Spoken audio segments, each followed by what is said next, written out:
صلی علی محمد السلام علیک یا رسول اللہ۔ قرآن میں 20ویں پارے کی شروع کی آیتیں پڑھو گے آپ کا یقین تازہ ہو جائے گا۔ راستے کیسے بنتے ہیں یہ بھی کوئی علم نہیں تھا پہلے، لوگ ستارے دیکھتے تھے اور چلتے جاتے تھے۔ یا آج جو روڈ بنے ہوئے ہیں اس کی ایجاد ہی سیدنا عمر فاروق نے کی ہے رضی اللہ تعالیٰ عنہ، کہ عام ایک راستہ ہونا چاہیے، ہائی وے ہونا چاہیے، اس کو پکا بنانا چاہیے کہ لوگ اسی سے گزریں۔ آج آپ کو راستے اتنے بنے ہوئے ہیں اس لیے کوئی تارا نہیں دیکھتا، صرف سامنے دیکھتے ہیں۔ اب تارے دیکھیں گے تو پھر بڑا مسئلہ ہو جائے گا۔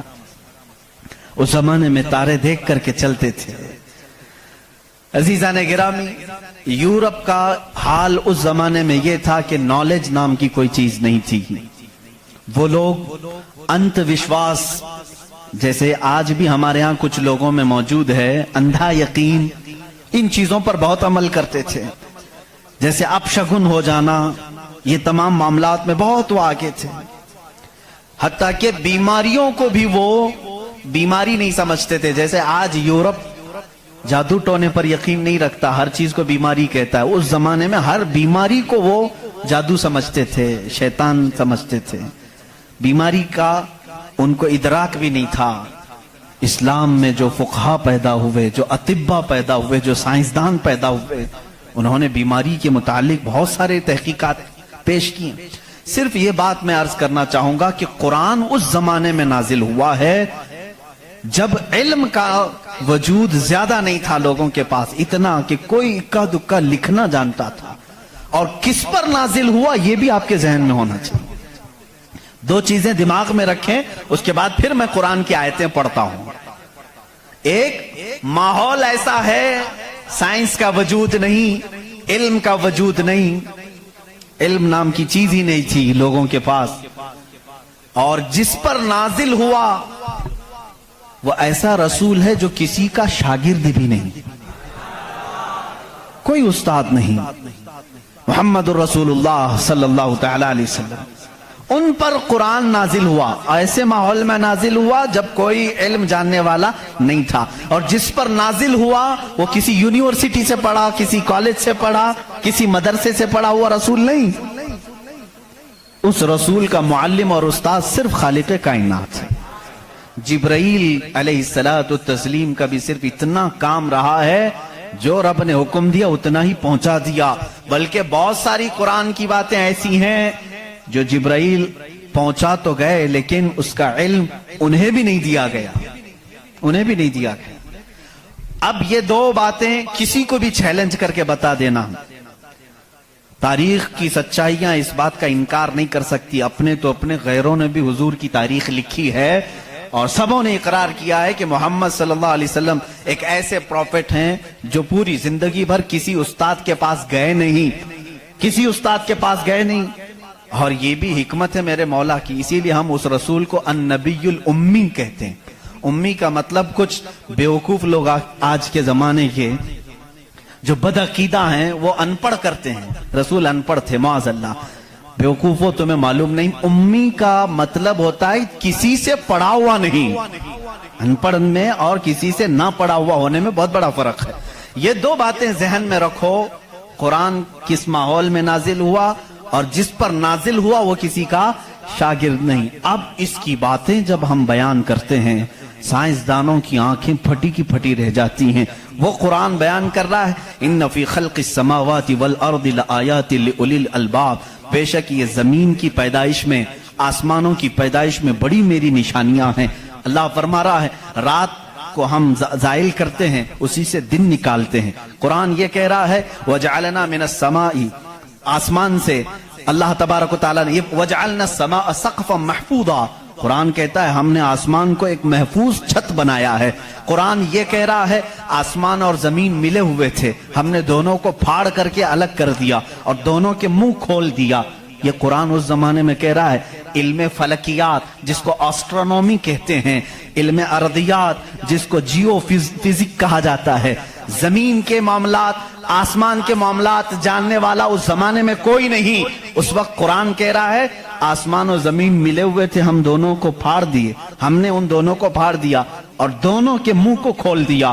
اب کا سائنس کہتا ہے زمین و آسمان کو دیکھنے کے بعد ایسا لگتا ہے کہ یہ گیلیکسی میں ملا ہوا ایک سیارہ تھا اور یہ پھر زمانے کے بدلتے بدلتے آسمان الگ ہو گیا, زمین الگ ہو گئی. اب کا سائنس یہ کہتا ہے. اور پھر یہ بند نہیں ہے جیسے ہماری چھت بند ہے, اوپر سے پانی ڈالو تو نیچے کچھ نہیں آئے گا, نیچے کے فرشی بھی بند ہے, نیچے زمین سے کوئی چیز یہاں مسجد میں نہیں نکلے گی.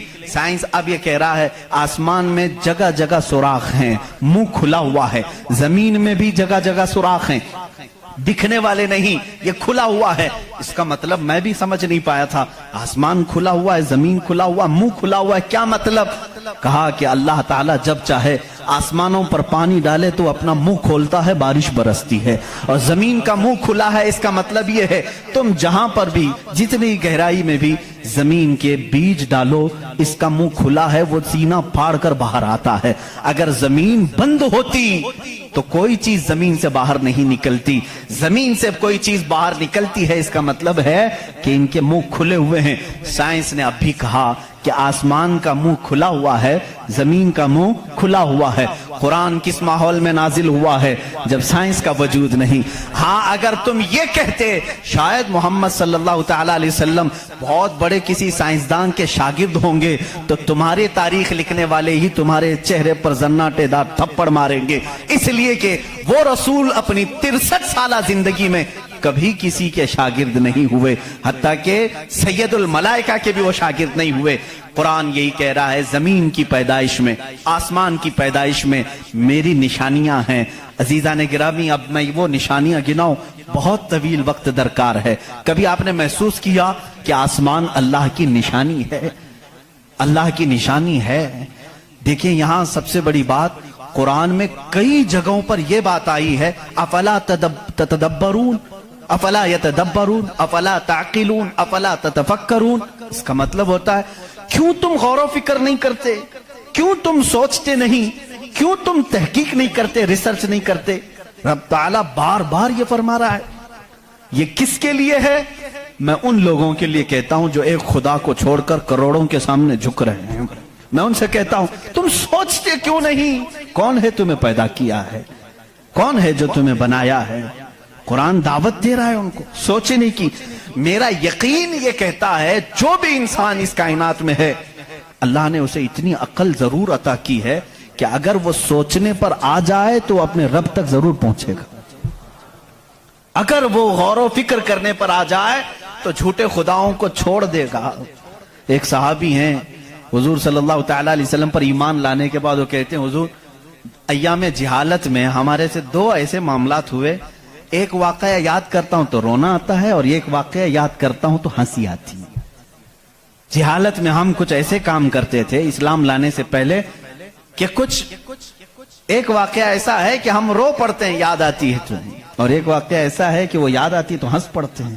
حضور نے پوچھا وہ دونوں کیا ہیں؟ انہوں نے کہا جہالت میں جب ہمارے گھر بیٹی پیدا ہوتی تو ہم اس کا گلا مروڑ کر دفن کر دیتے تھے. ہم نے اپنے ہاتھوں سے کئی بچیوں کو دفن کیا, وہ جب بھی یاد آتا ہے تو رو پڑتے ہیں, رونا آتا ہے. ہنسی کس بات پر آتی ہے؟ وہ کہتے ہیں ہم جب سفر پر نکلتے تھے تو ہمارے جو خدا ہوتے تھے ان کو آٹے کا بنا لیتے تھے ہم, ویسے تو مٹی کا بناتے ہیں اور پھر پانی میں ڈبوتے ہیں. ان کی ذریت آج بھی موجود ہے. عرب والوں میں اگر میں بیان کروں کہ ہاتھوں سے خدا بنائے جاتے ہیں تو انہیں یقین نہیں آتا, ہندوستان والوں کو بہت جلدی یقین آئے گا. تو وہ صحابی کہتے ہیں ہم آٹے کے بناتے تھے, ان کے جو خدا ہوتے تھے وہ آٹے کے بناتے تھے, کیونکہ مٹی کا پتھر کا اٹھا کر لے کر جانے میں بوجھل ہوتا تھا, وزن ہوتا تھا, اتنے بڑے خدا کو کہاں لے کر کے گھومتے رہے. وہ صحابی کہتے ہیں ہم آٹے کا بنا کر لے جاتے. پھر ہنسی کس بات پر آتی ہے؟ کہتے ہیں اگر سفر میں زیادہ بھوک لگتی کبھی اس کا ہاتھ توڑ کے کھا لیتے تھے, کبھی اس کا پیٹ کاٹ کے کھا لیتے تھے, کیونکہ آٹے ہی کا تھا. آج بھی لوگ کرتے ہیں, شکر کا بناتے ہیں. بہرحال تو وہ صحابی کہتے ہیں مجھے ایام جہالت کی یہ باتیں یاد آتی ہیں تو میں ہنس پڑتا ہوں. خیر میں اور تفصیل میں نہیں جاؤں گا. عزیزان گرامی, غور و فکر کرنے کی جس کے اندر عادت ہوگی